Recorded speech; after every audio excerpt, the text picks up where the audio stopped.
وہ مفتی نے بھی اس حوالے سے بات کی ہے جس پہ رویندر رینا نے کہا کہ اس کے خلاف ایکشن ہونی چاہیے. دیکھیے میں آپ کو ایک بات کہنا چاہوں گا،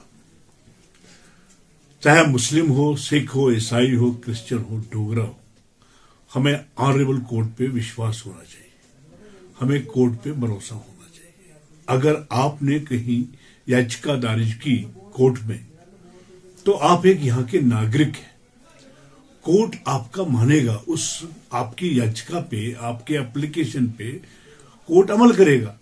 اگر کورٹ نے کہیں کہا ہے کسی مسجد کو کہ وہاں سروے کرنا چاہیے یا کسی مندر کو سروے کرنا چاہیے، کیا یہ مندر مسجد تو نہیں ہے، تو اس میں مجھے لگتا ہے کہ کسی کو اعتراض نہیں ہونا چاہیے.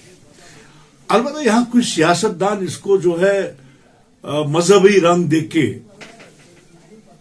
اس کو ہندو مسلم کرانا چاہتے ہیں. ایسا نہیں ہے. آپ مجھے بتائیے کہ ایک قانون 1947 میں متفق رائے پہ بنایا گیا کہ اس قانون کے اوپر عمل کیا جائے. 1947 میں کہا گیا کہ جہاں مسجد ہے وہاں مسجد اس کو رہنے دینا چاہیے، جہاں مندر ہے وہاں اس کو مندر رہنے دینا چاہیے. تو جب یہاں آزاد ہم ہوئے، آزادی کے بعد، تو جو ہمارے استان ہیں، جو ہماری زیارتیں ہیں، جو ہمارے شرائنز ہیں، ان کے اوپر کسی کو کوئی اعتراض نہیں ہونا چاہیے. تو اب اگر آپ نے کوئی یاچکا دائر کی کورٹ میں، کورٹ کو تو آپ کو ریپلے کرنا ہے نا.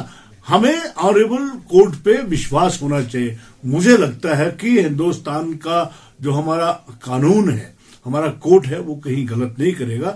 ہمیں اپنا بھروسہ رکھنا چاہیے کورٹ کے اوپر. کیونکہ اجمیر کی زیارت جو ہے وہ مسلمانوں کا ہی نہیں ہے، وہاں ہندو بھی جاتے ہیں، وہاں سکھ بھی جاتے ہیں. میں ہر سال مسجد اس میں جاتا ہوں اجمیر میں، وہاں میں دیکھتا ہوں ہندو کی پاپولیشن زیادہ ہوتی ہے، سکھوں کی پاپولیشن.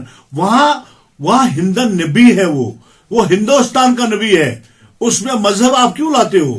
اس میں آپ کیوں مسلمان ہندوستان لاتے ہو، مسلمان ہندو لاتے ہو؟ وہ تو ہندن نبی ہے، وہ ہندوستان کے 140 کروڑ دیش واسیوں کا ہندن نبی ہے. اس ہندن نبی کے چوکٹ پہ ہر کوئی جاتا ہے بنا مذہب ملت، یہ جان کے کہ وہاں ایک بڑی پوتر جگہ ہے. آپ کو نہیں لگتا اس سے حالات تو یہاں کے پولیٹیکل لیڈر کرتے ہیں، یہاں کی سیاستدان بناتے ہیں. میں چاہتا ہوں آپ بھی اجمیر جائیے، آپ کو کسی نے روکا؟ میں ہر سال جاتا ہوں، مجھے کسی نے نہیں روکا. ہندو جاتے ہیں، مسلم جاتے ہیں. وہاں جو جگہ ہے اجمیر میں، راجستھان میں، اس جگہ پہ وہ جو پیر بیٹھا ہے وہ ہندن نبی ہے، وہ ہندوستانیوں کا نبی ہے، چاہے اس میں ہندو ہو، سکھ ہو، مسلم ہو. اچھا، یہ بہت اچھا سوال کیا. دیکھیے آپ بھی پہلے سوالوں میں آپ بھی الجھانا چاہتے ہو. یہ جموں کشمیر کے بارے میں جو آپ نے بات کی ہے، یہ بڑا اچھا سوال ہے. دیکھیے عمر صاحب نے جو وعدے کیے ہیں، عمر صاحب کے اوپر یہاں کے لوگوں نے وشواس کیا، 50 سیٹیں دی ہیں ان کو. تو مجھے لگتا ہے کہ عمر صاحب کے لوگوں کو، جو ایم ایل ایز ہیں، جو ان کے منسٹرز ہیں، ان کو لوگوں کی امیدوں پہ کھرا اترنا چاہیے. اگر انہوں نے کہا کہ ہم سلنڈر فری دے دیں گے، ہم بجلی فیس معاف کریں گے، ہم باقی مفت کریں گے، تو کرنا چاہیے. اب وہ اپنے فوفا کے لیے، اپنے سیکیورٹی کے لیے، اپنے تنخواہ کے لیے انہوں نے کیا تھا، وہ آج لوگ جان چکے ہیں. ان کو لوگوں کی کوئی درد نہیں ہے، لوگوں کی کوئی پریشانی نہیں ہے.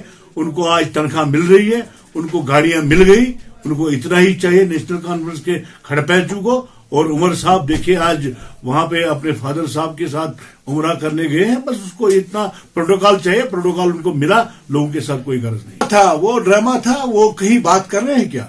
لوگ جانتے ہیں کہ وہ بات کیوں نہیں کرتے ہیں. تو مجھے لگتا ہے کہ وہ بات نہیں کریں گے. ان کو اپنے اقدار کے وہ بھوکے تھے، اقدار ان کو مل گیا ہے، بٹ طاقت دلی والوں کے ہاتھ میں.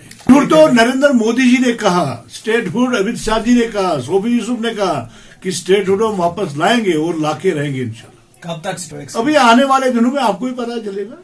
اس سے لگتا ہے اسٹیٹ ہوڈ ایک جموں کشمیر میں 140 لاکھ لوگ رہتے ہیں، 1 کروڑ 40 لاکھ 25 لاکھ لوگ رہتے ہیں.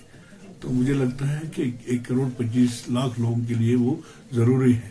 اور یہاں اسٹیٹ جب ہمیں ملے گا تو مجھے لگتا ہے کہ یہاں ایک پھر سے ایک فضا ملے گی. کیا ملے گا. امید کرتے ہیں کہ فل اسٹیٹ ملنا. اور ایک شکایت سے میں کہنا چاہوں گا اور نیشنل کانفرنس کی سرکار سے کہنا چاہوں گا, ابھی 25 سال سے وہاں فیڈر تھا تو 25 سال میں کسی نے ان کو ستایا نہیں. میں نے ایم ڈی سے بات کی, فون پہ بات کی. میں نے ایم ڈی کو کہا, جو الیکٹرک کا ڈپارٹمنٹ کا ایم ڈی ہے, میں نے ان کو کہا یہ آپ غلط کر رہے ہو, یہ نہیں کرنا چاہیے. اگر ڈورو کے ساتھ اس کا کوئی لیک ہے, وہ 25 سال تک ان کو یاد کیوں نہیں آیا؟ آج ونٹر کا موسم ہے, آج ونٹر کے موسم میں وہاں لوگوں کو پریشان میں ڈال دیا. آج وہاں بجلی نہیں ہے. اور ایم ڈی صاحب نے میرے ساتھ بھی جھوٹ کہا. اس نے کہا کہ میں ایس سی صاحب سے بات کر کے ان کو بحال کریں گے, ابھی تک نہیں کیا. میں کہنا چاہوں گا آپ کی وسعت سے ایم ڈی صاحب کو کہ صوفی یوسف ان لوگوں کو لے کے یہاں پہ روڈ پہ آئے گا اگر آپ وہ نہیں لگاتے. وہ مرکز کے ہاتھ میں ہے, جب وہ کریں گے تو تب آپ کے نوٹس میں آ جائے. کوئی ایکسپیکٹیشن دیکھیے یہاں کی 4 سیٹیں ہیں تو مجھے لگتا ہے کہ اس میں نیشنل کانفرنس کا بھی اپنا حصہ ہے اور بی جے پی کا بھی ہے. جب ہوگا آپ کو پتہ چلے گا.